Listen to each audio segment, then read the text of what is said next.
A paz, tudo bem? Hoje eu vim trazer uma mensagem que se encontra lá no livro de Eclesiastes, no capítulo 3. Eclesiastes é um dos livros poéticos da Bíblia. Para quem gosta de poesia, eu indico o livro, o melhor livro de todos, né, que é a Bíblia, e nele a gente tem 5 livros poéticos, que são Jó, Salmos, Provérbios, Eclesiastes e Cantares. Esses 5 livros são poéticos, né? Para quem não sabe, os livros da Bíblia são divididos em ordens cronológicas. A gente tem o Pentateuco, que é o início da Bíblia, é o livro das leis. Aí temos os livros históricos, né? Que é a história da humanidade, a história dos homens de Deus. Temos os livros poéticos, que é esse que eu citei. Temos os livros proféticos e temos os livros da revelação, que é o Apocalipse, que é a revelação, é a palavra revelada de Deus. E também temos os evangelhos, que é Lucas, Marcos, Mateus e João. E temos as epístolas, tá? Então, essa é uma base, assim. Para quem não sabe, por curiosidade, né? São esses livros. E eu vou ler com vocês, tá? Essa mensagem que Deus colocou no meu coração. E eu espero que fale com cada um de vocês. Amém? Diz assim. O título diz: Há tempo para tudo. Diz assim.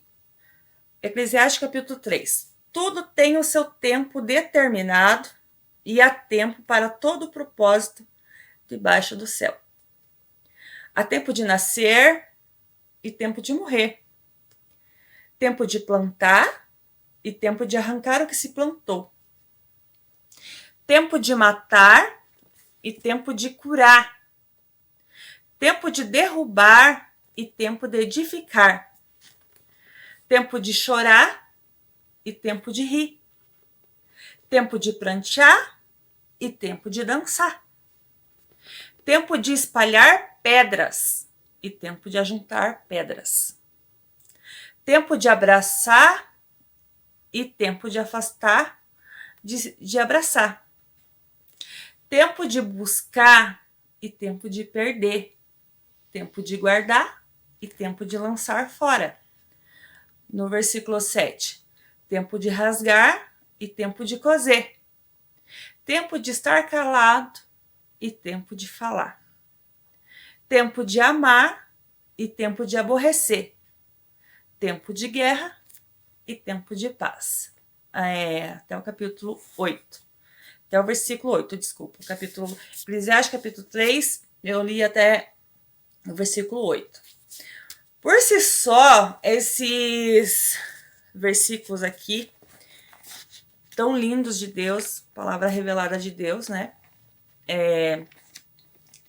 Já fala, né, com a gente. Por si só, essas palavras já falam com a gente. O que nós, seres humanos, em geral, temos mais dificuldade de compreender e sofremos muito é por causa do tempo. Porque a gente é ansioso, a gente quer tudo do nosso jeito e a gente não tem tempo, muitas vezes, de esperar o tempo. Olha, né? A gente não quer esperar o tempo. A gente não quer parar. Às vezes você tá num dia a dia tão corrido, tá na correria, e você não tem tempo nem de parar para refletir, né, os seus problemas. A gente não quer, muitas das vezes, entender o tempo, entender o que está acontecendo na nossa vida, né?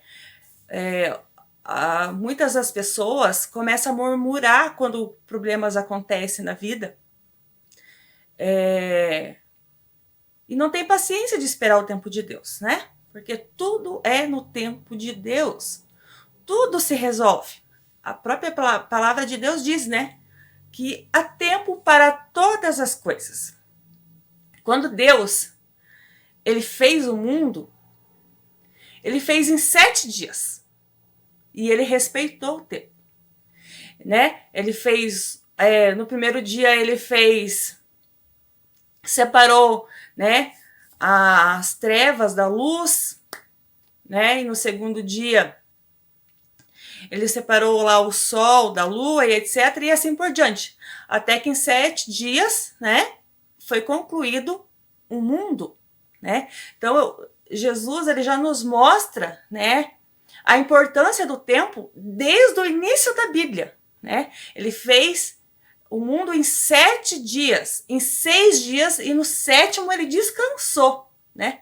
Foi o tempo dele descansar. Ele trabalhou por 6 dias e descansou no 7º, né? O próprio Deus.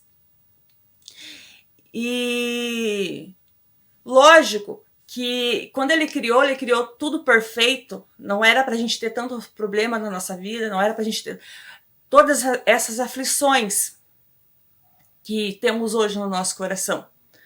Mas por causa do pecado, que todo mundo sabe, de Adão e Eva, que a Eva comeu o fruto proibido, né? E eles foram expulsos do jardim, e hoje a gente tem, né? Hoje, infelizmente, abunda o pecado no mundo, somos todos pecadores, mas pela morte de Jesus Cristo, vivemos pela graça, temos para quem se arrepende, temos os nossos pecados todos perdoados na cruz. Então, o que eu quero dizer, quero passar para os irmãos, que a gente tem que respeitar o tempo.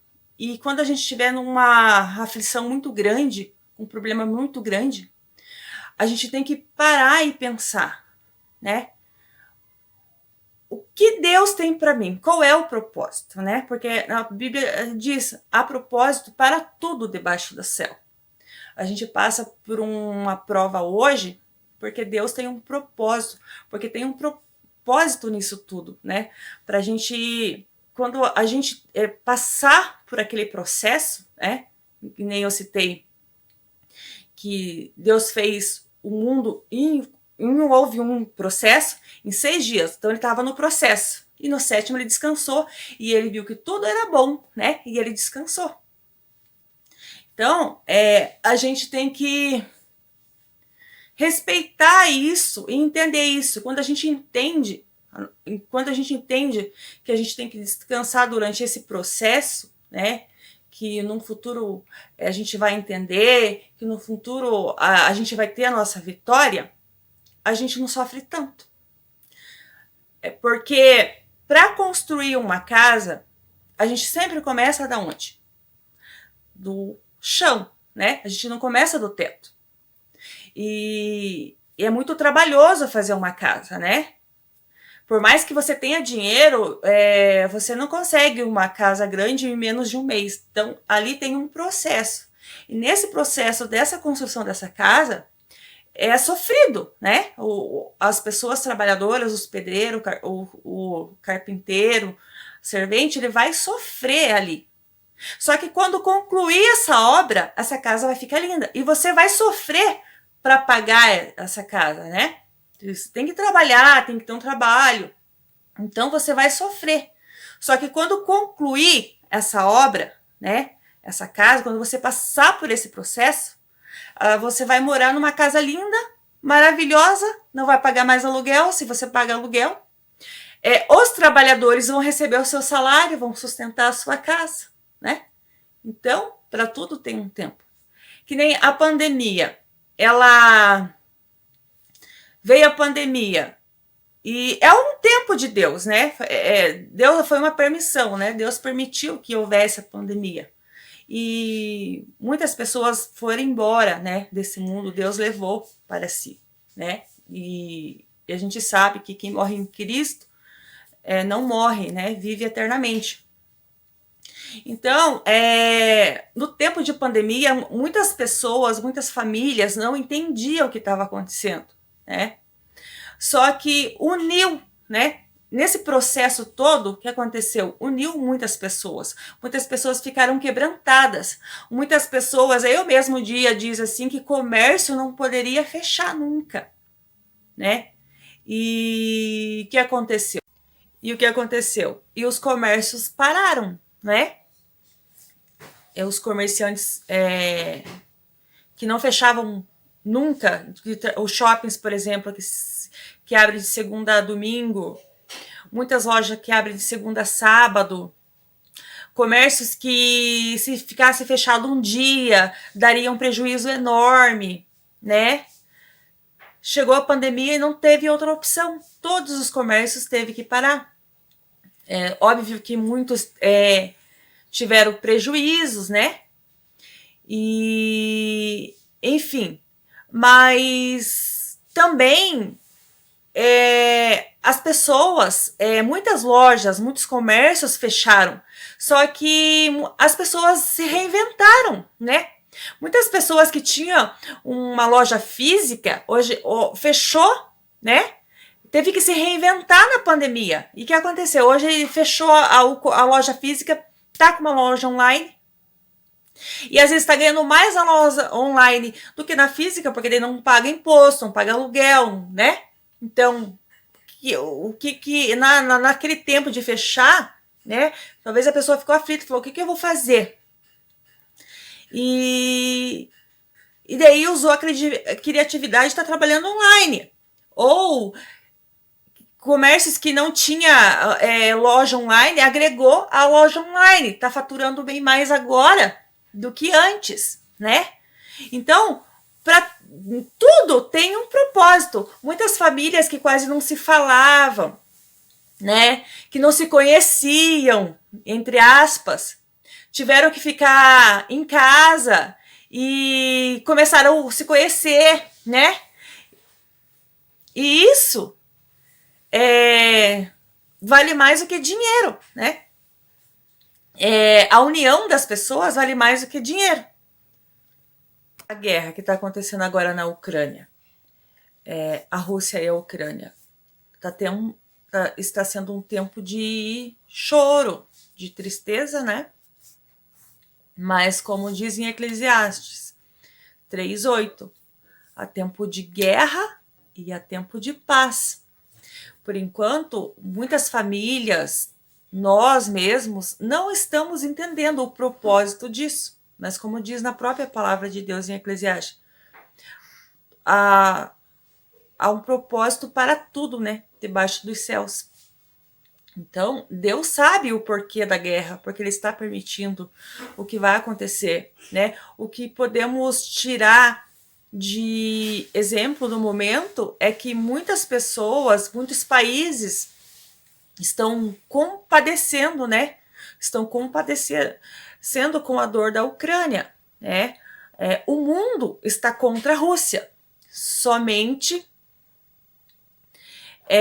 a Rússia, ela praticamente está sozinha na guerra, e o mundo está contra. Então, isso significa que o mundo está tendo compaixão da Ucrânia, né? O mundo está orando pela Ucrânia, porque a gente já viu em várias postagens, eu mesma vi em várias postagens do YouTube, relatos dos profetas, dos irmãos da Ucrânia, dizendo para a gente continuar orando, que está acontecendo muita coisa sobrenatural na Ucrânia, que é o que é a própria mão de Deus, por causa das orações. Os soldados da Rússia estão sendo confundidos, mísseis, eles jogam para um lado, vai para o outro, os soldados se perdem, ficam sem combustível para o tanque de guerra, e eles podem ver a própria mão de Deus. Então, a gente não está lá na Ucrânia, a gente sabe que a mídia não mostra claramente a guerra, porque é um lugar terrível, mas ao mesmo tempo a gente descansa, porque a gente sabe que Deus está lutando com a Ucrânia, está lutando contra a Rússia, né? O próprio Deus, ele é o exército da Rússia. É o exército da Ucrânia, perdão, né?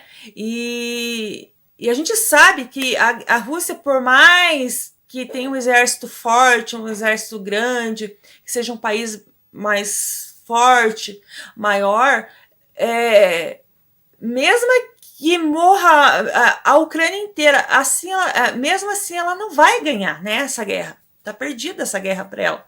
Não vai ganhar, porque o mundo está contra ela.